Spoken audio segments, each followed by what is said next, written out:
కోమల్కన్ ఆన్లైన్కు అతుక్కుని ఉండటం, వ్యవస్థపై ఆగ్రహాన్ని అద్భుతంగా వెళ్లగొట్టే నైపుణ్యం కలిగి ఉండటం అని పేర్కొన్నారు. ఈ నెల 16న ఒక్కడితో మొదలైన ఈ పార్టీకి ఇప్పుడు సోషల్ మీడియాలో 14 మిలియన్ల ఫాలోవర్స్ వచ్చి చేరారు.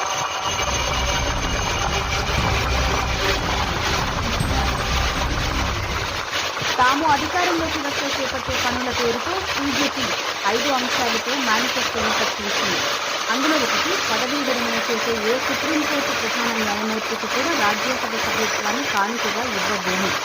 2, నిజమైన ఏ ఒక్క ఓటరు ఓటు హక్కు కోల్పోయినా దేశ ప్రధాన ఎన్నికల కమిషనర్ని ఉపా సర్పంచులు అరెస్టు చేసి విచారణ జరుపుతాం. 3, పార్లమెంటు సీట్ల సంఖ్యను పెంచకుండానే సగం సీట్లను మహిళలకు కేటాయిస్తాం. కేంద్ర కేబినెట్లో సగం పదవులు మహిళలకు ఇస్తాం. 4, అదానీ అంబానీలకు చెందిన అన్ని మీడియా సంస్థల లైసెన్సులు రద్దు చేస్తాం. దేశ